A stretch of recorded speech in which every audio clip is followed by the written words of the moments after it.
Flow Riders, and welcome to another edition of The Flow.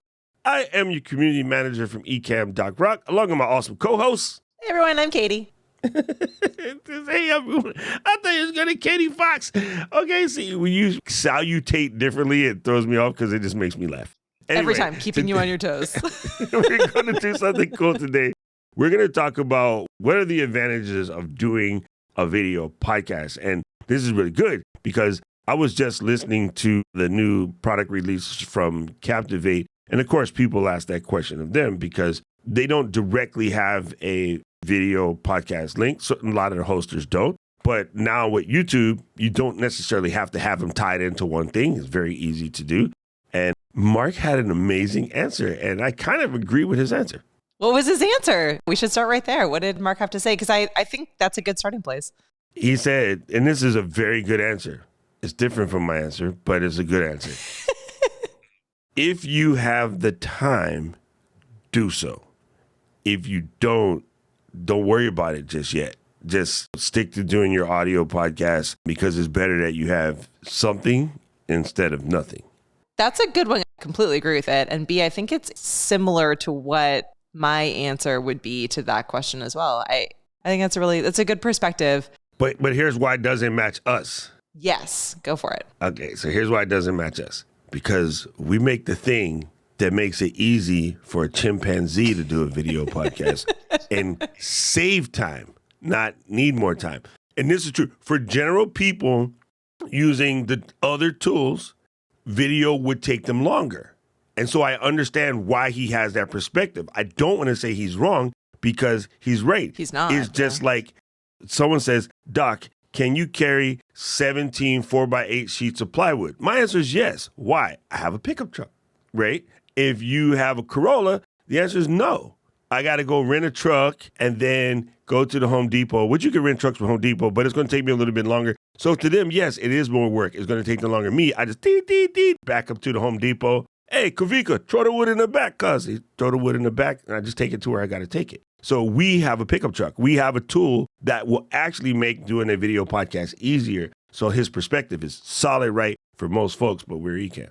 Yeah, I think that's a really important thing. And I think, too, a lot of it comes down to perspective. In this episode, we're talking about what are the advantages to video podcasting. There are a number of benefits and reasons why you should be considering video podcasting. But I think what you just said is a really important thing to keep in mind as well. Like if we, in this episode, sell you on the idea of jumping into video podcasting, you need to be thinking through what is the easiest and most professional and the way that you want to be able to accomplish that, right? If you're approaching it from, I already have an audio podcast and my audio only podcast is working really well and I want to add video on, and you're thinking through all of the ways to do that and it feels like double the work, that's a very different perspective from I'm starting a podcast for the first time and I'm going to start with video. It's also a really different perspective from I'm starting and adding video in and I'm using Zoom or I'm using Riverside or I'm using all these other different tools. The tools are going to make the process different. So yeah, I think you really need to know why you want to add video and whether or not you're adding it into an existing workflow and need to make edits there, or you're starting with a video first workflow. All of those things are really important. We'll dive in this one into just why video. If you have to go get stuff and then buy something new and figure out, you're in a whole different perspective. So I think we do make it easier. I think one of the first advantages is always going to be audience engagement. I believe that videos are just generally more engaging than audio by itself in the first place. They add a visual element. It helps hold people's attention. And we get a live studio audience that we get to interact with. So I think audience engagement is my first answer.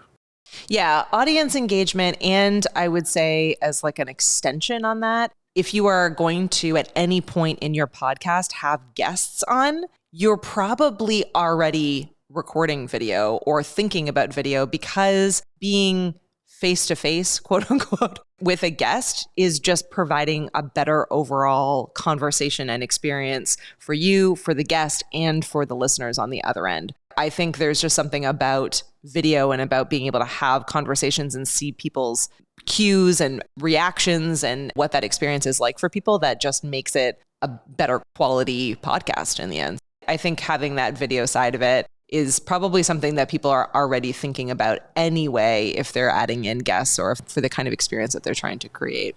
And that engagement with the guests is better, of course, as we always talk about. I think the second key element is that it expands your reach. Video podcasting just automatically helps you reach different audiences because there's different people looking for it in different places. And there's the audience that generally just prefer video over audio because they have been coached by people to believe that they're visual. There's no such thing. It Find also the visual learners. It's super funny. Me and Carly fight about this all the time when she swears she's a visual learner, but that has been so debunked. It's super funny. Anyway, it also allows you to leverage platforms like YouTube, which we do. And we all know that YouTube is the second largest search engine. So it is just genuinely better in finding new people. People are constantly scrubbing YouTube. I don't know about you, and I'm curious for the people in the live studio audience, how many random videos that you were not searching for do you watch in a day or in a week? For me, Sunday is where I'm really studying YouTube, right? And I'm normally there looking for something to relax to, not necessarily do any tutorials, whatever, this sort of kickback mode. The amount of random things that I watch. I saw one yesterday. I got to send to you to show to Dane. A guy took the motors out of a Dyson and built a plane, thinking that they wouldn't work. I'm going to leave the premise at that.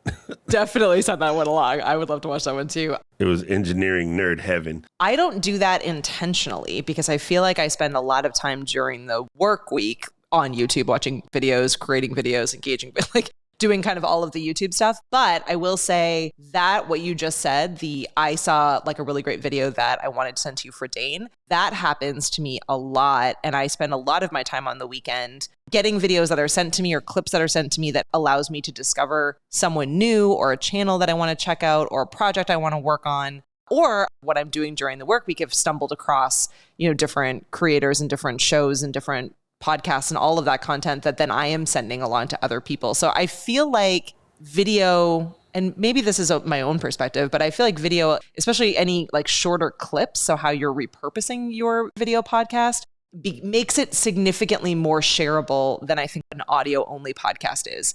I am much more likely to send video clips, TikTok clips, Instagram Reels, YouTube Shorts to a specific timestamp in a YouTube video to friends and family and colleagues than I am to say, oh, I heard this amazing thing in a podcast. I'll say that, but they're less likely to actually go in and listen to that than they might be to check out a video clip. Or I'm running up and showing, look at this on my phone, showing them. Yeah, that happens all the time. Oh, no, wait, I just got to double check again. Do you really think you don't watch random videos? Not that you seek them out, that they just happen to pop into your feed. I definitely watch. Yeah, that's what I mean. I don't mean necessarily. I don't start out to do it to go find random clips. I start out to watch videos about something to do with Japan or watching cooking stuff with Baba, and then something random pops up, and then I'll watch it, and I'll be like, oh my goodness, So no, I don't think I seek them out. I think they just happen. And Gretchen says she probably watches about 10. So yeah, it's super funny, but I think a lot of people just run into lots of videos random. We found the cat dancing videos or, the weird stuff back in the day when that's all YouTube had. Most of us found them randomly. So I'll cover what Katie said again, and we could dig deeper if necessary. Katie mentioned content flexibility, repurposing content. Repurposing. Yeah. Oh, the script, we just broke that. Anyway, that concept of being able to take those clips and share them in various manners, especially on other sites, that your discovery channels, as I mentioned often in my talk, that is so big. And I think a lot of people who are hemming and hawing about having to make a video podcast are the exact same people that come into any talk of podcasting and say, how do I expand my audience? How do I get more listeners? Yeah. I honestly think that number one advantage is reach. And then as an extension off of reach are all of the kind of other sub advantages. Like you said, I think engagement, eye contact, being able to just create better content. And then the reality of all of this, which we've mentioned a number of times, but is worth reiterating, is that video is the hardest, most time consuming, most challenging, get inside your head, don't really want to do it sometimes thing. So if you're starting with that and you're creating a process to make that the easiest point, everything else along the way is just faster and easier and more repeatable and more consumable and more shareable because you're knocking off the hardest thing to do up front. And if you can get yourself into that mindset, it's so much easier. I was talking about another show that we do for Ecamm that I do called Meet the Ecamm Fam.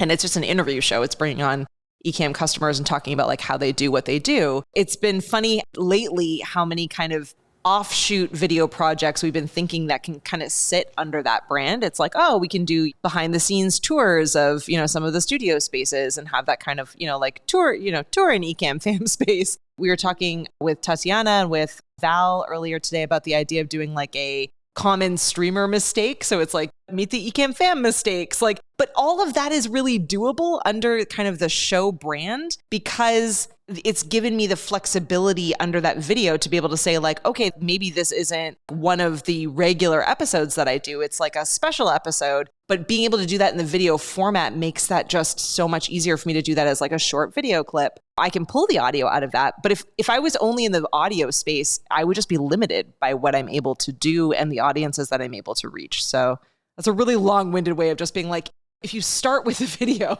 then you automatically have the most reach and you automatically have the most amount of flexibility and you've done the hardest thing first. So everything else should be easier. I give you a real simple way, and most people may not realize this, but if you start in culinary practice, you start with soups and stocks. Why? Because with soups and stocks, you can make everything. Right? Once you have stock in your freezer or whatever, stocked up for the winter, probably where the name came from. It's probably where the name came from, yeah.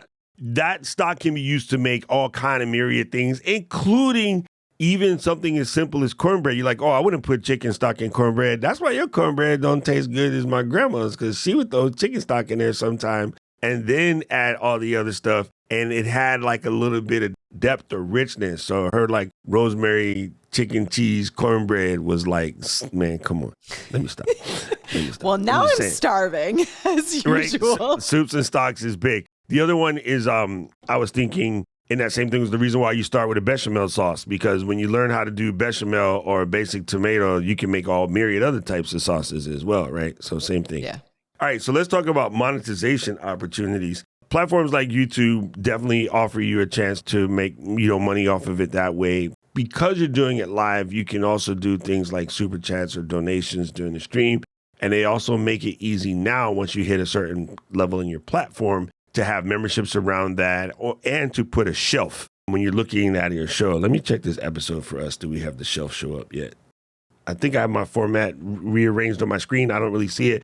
But there is a shelf when you're watching videos on YouTube of Ecamm. There's a shelf with Ecamm products right there. I know, because I was thinking this morning that I need to go in and add our new Flowrider t-shirt to the to the shelf. I haven't yet done that, but and it's really seamless and easy. I think, again, that's an easier approach to have it all centralized in the space that has the most amount of impact versus trying to say to someone, hey, podcast listeners, we just started our Patreon. It's over here on this separate link. Here are the different benefits that a Patreon is going to get. If you have everything that's all integrated in one space, it's just easier for everyone to be able to consume and to be part of it and to be giving you money, which is the point of your monetization, I would assume. I guess I would say it's not that anything on the audio only side is wrong or bad. It really just comes down to what you're trying to accomplish with it. So, if at any point you want to be creating video,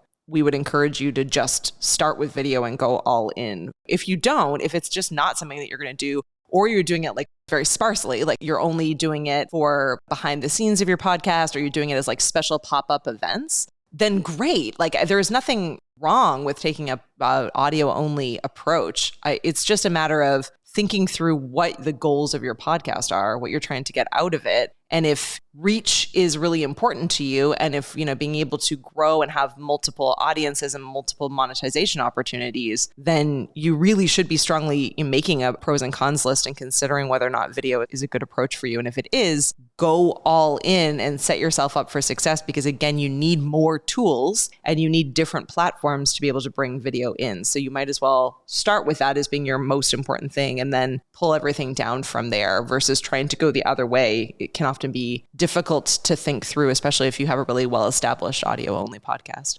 This is a really good comment from the chat.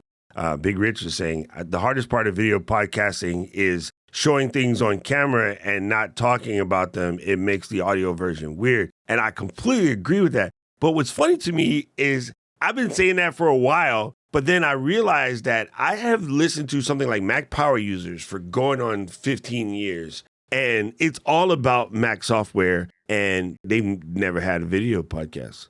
And they're talking about, or even Day One. I listened to the Day One podcast for years. And back in the day when Phil had the Evernote podcast, I listened to the Evernote podcast for years. And people would come in and talk about their Evernote flow and their lists and how they build checklists and, how they're organizing their content. And it was all just done explaining, because there was definitely no video. So I can see how it's weird, but I think, and I'm sure Rich already knows this, if you make a pointed effort to remind people, if you happen to be listening on the audio version, hey, this is where you would notice. Open the preferences. It's in the third tab, down here. Yeah, you need to be intentional with what you're saying. But it is very easy to forget. Yeah. It is 100% easy to forget. Exactly. We were talking before we jumped on in kind of the tech check about last week's episode, right? You and Luis did a really technical, I guess, episode where it was a lot of live demo mode open and there were a lot of different windows. And Luis was saying that, in a couple of times there were there were times where you and he were walking through things and it was like, check out this window or that window, which wouldn't work for a listening audience. But in post, Luis was able to just make those edits, thinking through that we have a listener audience as well as a viewer audience, and be able to make those cuts. And because both of you were thinking about both of those audiences while you were doing that episode, there were only a couple of times where it was like this or that, or things that wouldn't be relevant. And it was easy-ish to be able to do that editing work in post-production and still have an episode that is relevant enough. And obviously for anyone that has that software that is being able to look through can follow along. I think it's just some level of intentionality going in. It may not always be perfect. You may have episodes that definitely make more sense from a video standpoint, but I think that's okay as long as you're being upfront with that and as long as your audiences know where to find things. So like your listener audience can say like, oh, okay, like I was listening to this. It piqued my interest enough that I want to go and watch the video to dive deeper into this. Or this wasn't an episode that was relevant to me, and so I'm just going to go to the next audio episode. And I think that's key. fine, right? You have to be willing to understand that not every episode is going to be good for everyone. Now, I wouldn't have edited it out. I would have left it in there, and I would have done the Gary Vaynerchuk maneuver, which he does all the time in his audio books, because by the time he gets to record the audio books, it's normally about 2 months after the actual book has been sent to the press, right? Yeah. And so he comes up with ideas that aren't in the book, and he'll be reading the book, and then he'll stop and be like, okay, listen, I'm sorry for the people that had this on paper, but since you guys got the audio book version, here's something else I wanted to add to this topic. I wanted to make sure it's a little bit more clear, and he'll make adjustments, right? And so in that same vein, I would be like, listen, okay, as you know, you're listening to this on the audio. We're showing some of these examples on the videos. Please remember to check the description of this podcast. It has a link to the video. I highly suggest you watch the video. So you create a FOMO and you just insert that a couple times in as you're talking. Even if you forgot to do it live, do that in post. You just stop and say, look, we're going to talk about a section that is very hands-on and we were doing stuff in the video. And I know you're listening to audio, so you can skip to the next chapter, or I highly suggest you go check out the video because it will make a lot more sense with the visual built in. So I think you can use it as a way of creating a temporary side FOMO type thing. It's like in a book where they tell you to reference the index in the back. Yeah, exactly. Same smell. Okay, so then the last one I wanted to put out there is, just generally SEO benefits, right? A lot of people struggle with SEO because we've all been taught back in the day how to stuff keywords and does other weird stuff that's completely bad now. Don't do that. And the best thing for SEO is natural language. And video really does help you generate natural language. And if you happen to be attacking it from two different formats, you have twice the SEO content. And SREP, search engines results page, means when you go to type in what's the best ham in Manchego in Amesbury, Mass., you're going to get maps right now because there's no video. But if the next time we're there for camp, if Luis and I made a video about the bakehouse ham and Manchegos or just bakehouse sandwiches in general, we would outperform the actual restaurant because they don't have any videos about their awesome sandwiches. Yeah, I think it really comes down to, again, a level of intentionality and understanding what the goals of your podcast are, and then creating really effective and efficient workflows, which is literally the whole point of the show. So hopefully we're now on episode 41 today. So over the last 40 weeks of listening to this show and watching this show, you understand that as we've worked through, various workflows for this show and for video podcasting in general, the easier you can make it on yourself, the more you will be able to produce and the more people you will be able to reach. And then you'll have a great database filled with video content that you'll be able to use in a number of different ways in different formats, right? So now it's easy to say, okay, now I can go back through past episodes. I know we did one with Sarah talking all about podcast SEO, right? Like we could pull clips of that out. We could put that into a blog post, into a guide. We could do a lot with it. Now that we have this whole space set up for video podcasting, it's easier then to record video notes. It's easier to send, video memos back and forth with each other. So once you've made the investment and you understand how to use all of the tech and what the benefits are, you can use it for beyond just your podcast. You can use it to improve your video meetings. You can use it to communicate better with each other. You can use it for Dungeons and Dragons night with friends that you're doing in Zoom. All the different ways that you can leverage video to save yourself a ton of time. It does make a difference. You just need to be really clever about it. So if it is something you want to do, it's really about thinking through, how you can make it as easy on yourself as possible and be able to use it in all these different ways. You don't want to spend thousands of dollars on a camera and then only use it for your podcast. You want to be able to use it in all these different places. I thought for sure you would say you can use it for Beyonce. That's where I had my head ready and it changed directions. Okay, so I looked it up, and I don't know why, but Google is telling me to go to the Barking Dog to get a ham and manchego, and that's not the answer. See, Luis, we can own that SEO.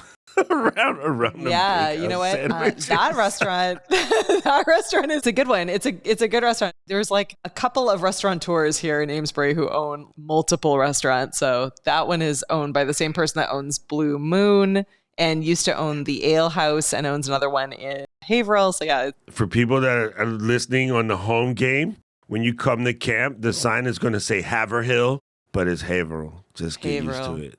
I'll send there's an amazing TikTok video of a guy pronouncing Massachusetts towns. See there? Video works way better in video for that. See, it works way better, right? Now, it's funny because for people when you're there, a Barking Dog is good. Luis, Ken, and I went a couple times. It's amazing. Oh, in Austin too, but it's not the same. This was cool. Let's check the Q&A section real quick while we're doing This Week in Food in Amesbury. We're just trying to get people ready for camp. Yeah, just a reminder for everyone listening and watching that if you are part of the Ecamm fam and you are an Ecamm user, and even if you're not, you're more than welcome to join us. We are doing our first ever in-person event called Creator Camp. It is happening in October here in Amesbury, Massachusetts. We will help you pronounce Massachusetts names. We will teach you about all things video and production and audio and Ecamm and webinars and meeting presentations and graphic design. We're doing headshots. Our co-founders are going to do an open feature roundtable discussion. So if you have feature ideas that you're just so excited to share, they will be here to answer all of those. We're going to have a bunch of fun parties. There's a ghost tour in Salem, Massachusetts. So it's going to be just a lot of fun, and we hope that you'll be able to make it. And you can swing over to ecamm.tv/creatorcamp to be able to learn more and secure your tickets. Only 100 people are coming, and we're nearing that number real quick. So if you haven't yet, jump in. We'd love to see you. Oh, it's so good. Yesterday, I was doing a tech check for Libsyn, right? And Elsie is just amazing anyway. But it turns out that Brian, one of her Luis, he is into the ghost trips, and he's a filmmaker, right? So him and the wife, they came out and they did the Salem one. So I'm like, oh, you should come. Like, you should come and hang out with us. It'll be fun. Like, yeah, so super good. I can't wait to go. Let's roll the credit. Milton did ask if it was going to be streamed. I know, that's why we call it FOMO, so you can come. Yeah, no, I know we're a live streaming company, but no, we are not going to live stream this event. You are either here or you're not. We do a virtual event every year called Leap Into Live. We do have a virtual side for people that aren't able to get to this one, but... Yeah, camp is about hands-on, so you can't really stream it. Sorry. FOMO created. Well, just like that, you've missed the end of this show, but that's okay. You can catch it anytime you want. flow.ecamm.com. I'll let you continue, Doc. Go ahead. No, that's good. I was like, Katie got this down pat. You guys, see, this is where this practice comes in. Katie used to be scared to do this part, and now she just does it automatically. But yeah, you can find us at flow.ecamm.com. It will take you to wherever your podcast getting this guide, and then you can just, subscribe. That is the RSS feed and the whole 9 yards. And this particular episode is brought to you by Descript, or you can call it Descript, or you can call it Descript. They don't really care. They just want you to use it because it is hands down amazing. Basically takes your audio and transcribes it into a document. And if you can edit a document, you can edit your podcast. Makes it easy to add B-roll, add other clips, supporting clips. It even makes it easy to chop it up into segments that you can use to share on your social platforms. It is quite amazing. And join us next week. We have a special guest coming on to talk all about workflows. So if what we said was relevant today and you're like, I would like to have better workflows, we've got you. Next week, we'll be joined by a special guest, and it's going to be a great episode all about how to make those workflows much more efficient and effective. Winner, winner, chicken dinner, as they say. Thank you. It's a wrap. Bye, everyone.